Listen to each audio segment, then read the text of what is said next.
Good morning students. आज के इस वीडियो में हम एटम या परमाणुओं की संख्या के आधार पर मॉलिक्यूल्स कितने प्रकार के होते हैं इसकी स्टडी करेंगे। स्टूडेंट्स, हम जानते हैं किसी पदार्थ के एक अणु में उपस्थित परमाणुओं की संख्या उसकी एटॉमिसिटी या परमाणुकता कहलाती है। आज के इस वीडियो में हम इसी एटॉमिसिटी या परमाणुकता के आधार पर मॉलिक्यूल्स कितने टाइप के होते हैं इसकी स्टडी करेंगे। जैसे एक पदार्थ है ऑक्सीजन और इसका एक मॉलिक्यूल O2 होता है और इस एक अणु में ऑक्सीजन के दो परमाणु उपस्थित होते हैं, प्रेजेंट होते हैं। तो क्लियर है, O2 ऑक्सीजन मॉलिक्यूल्स की एटॉमिसिटी 2 होती है और यही एटॉमिसिटी की परिभाषा थी। अब हम इस एटॉमिसिटी के आधार पर मॉलिक्यूल्स कितने टाइप के होते हैं इसकी स्टडी करेंगे। एटॉमिसिटी या परमाणुकता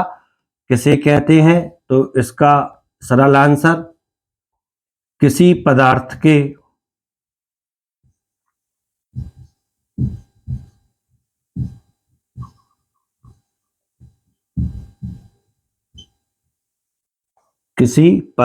के एक अणु में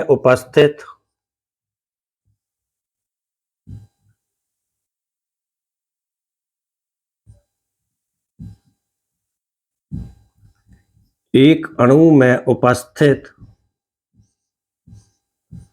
परमाणुओं की संख्या को एटॉमिसिटी कहते हैं या परमाणुकता कहते हैं। जैसे O2, Cl2, Br2 ये सारे मॉलिक्यूल्स हैं और इनके एक अणु में दो दो परमाणु उपस्थित हैं, अतः इन सब की एटॉमिसिटी 2 है। Example O2, Cl2, Br2। इनमें एक अणु में दो एटम उपस्थित हैं।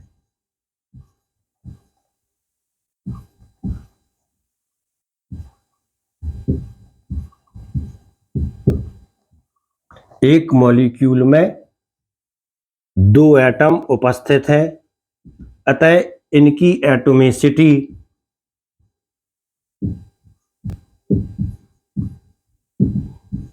2 होती है। जैसे O3, इसकी एटॉमिसिटी 3 रहेगी। अब हम एटॉमिसिटी के आधार पर मॉलिक्यूल्स कितने टाइप के होते हैं इसकी स्टडी करेंगे। एटॉमिसिटी के आधार पर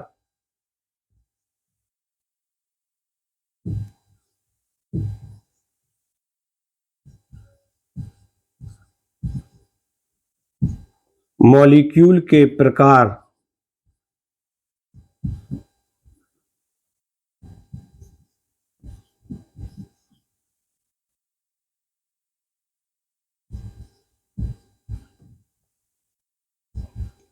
एटॉमिसिटी के आधार पर मॉलिक्यूल्स कई प्रकार के होते हैं जो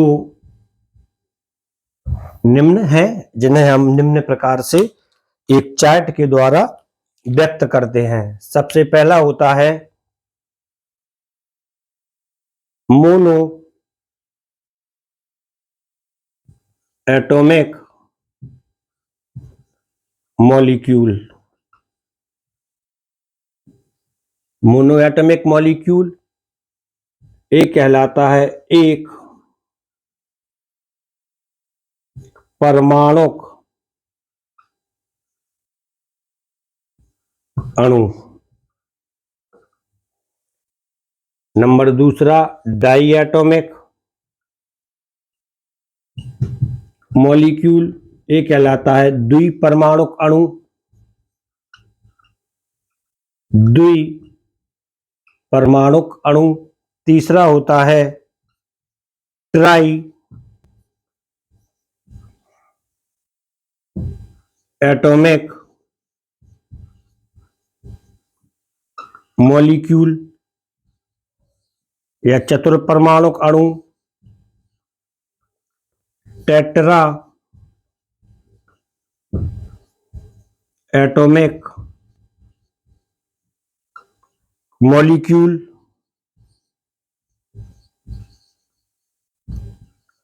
पेंटा एटॉमिक मॉलिक्यूल,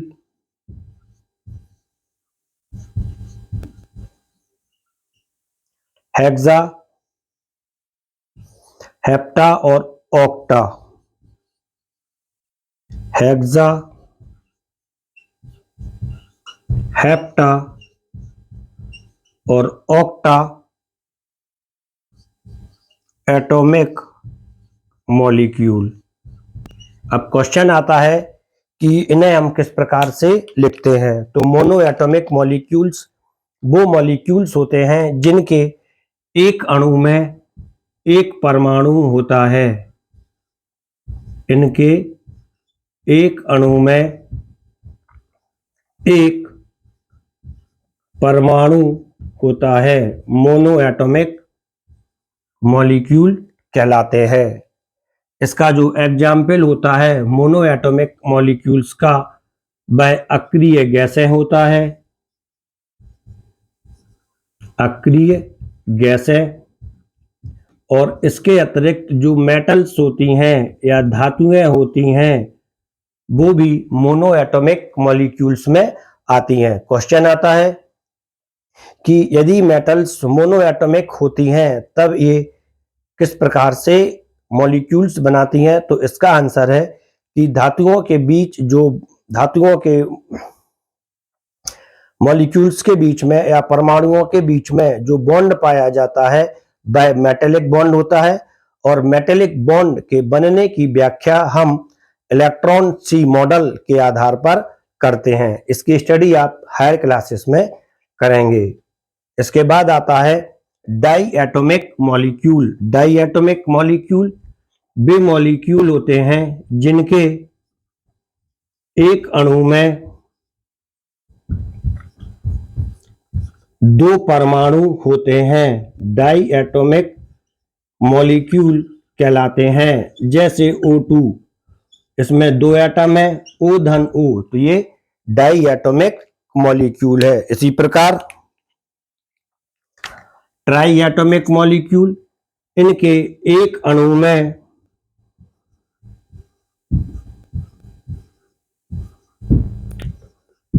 तीन परमाणु उपस्थित होते हैं।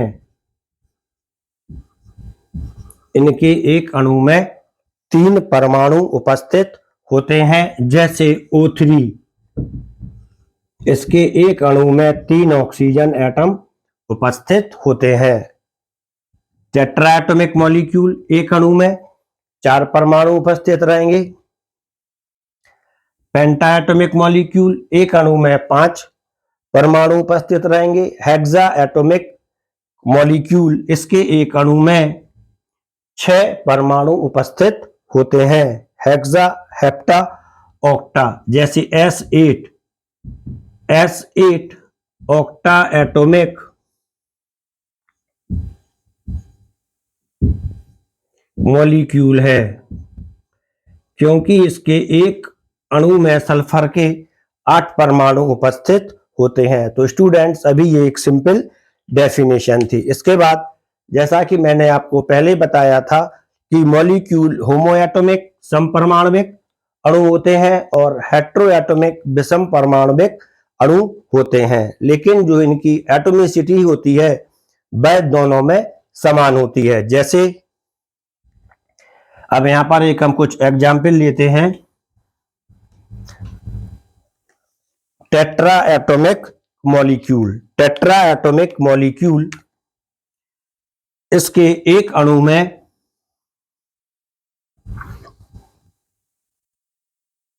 चार परमाणु उपस्थित होते हैं। एग्जाम्पल NH3, NH3 में एक परमाणु नाइट्रोजन और तीन परमाणु हाइड्रोजन है, जो कि एक हेट्रोएटॉमिक मॉलिक्यूल है, विषम परमाणविक अणु है। इसी प्रकार यदि हम पेंटा एटॉमिक लेते हैं, पेंटा एटॉमिक मॉलिक्यूल, तो जो पेंटा एटॉमिक मॉलिक्यूल है वह CH4 है, मैथेन है। इसमें एक अणु कार्बन और एक अणु नहीं, एक परमाणु कार्बन और 4 परमाणु हाइड्रोजन उपस्थित है, अतः यह पेंटा एटॉमिक मॉलिक्यूल है। इसी प्रकार यदि हम हेक्सा एटॉमिक लेते हैं, हेक्सा एटॉमिक जिसके एक अणु में 6 कार्बन नहीं 6 परमाणु उपस्थित होते हैं, हेक्सा एटॉमिक मॉलिक्यूल कहलाता है। जैसे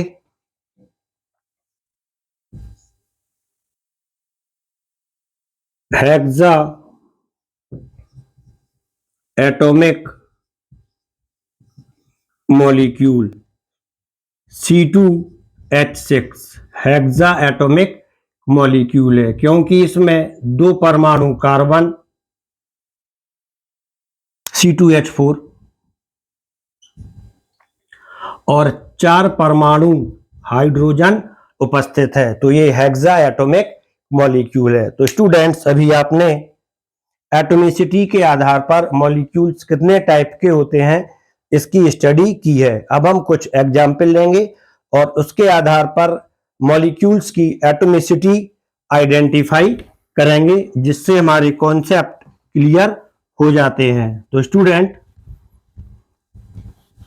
सबसे पहले यदि हम ले Na मेटल है, मोनो एटॉमिक, Fe ये सारी मेटल्स हैं, मोनो एटॉमिक है। इसी प्रकार यदि हम अक्रिय गैस लेते हैं, helium, neon, argon, krypton, xenon, radon, ये भी मोनो एटॉमिक है। O2, Cl2, Br2, I2 ये सारे डाई एटॉमिक मॉलिक्यूल हैं। O3 ट्राई एटॉमिक,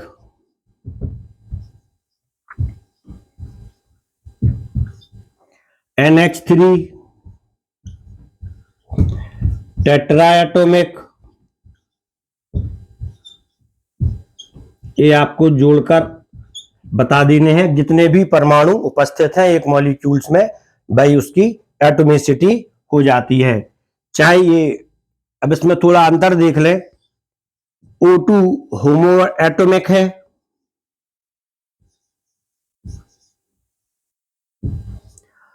होमो एटॉमिक डाई एटॉमिक है। NH3 हेट्रो एटॉमिक विषम परमाणु मॉलिक्यूल है,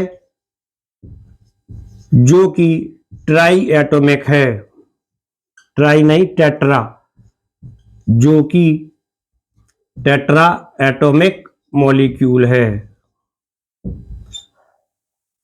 तो स्टूडेंट्स, यहां पर आपने एटॉमिसिटी के आधार पर मॉलिक्यूल्स कितने टाइप के होते हैं इसकी स्टडी कर ली है। यह उम्मीद है आपकी समझ में आ गई होगी।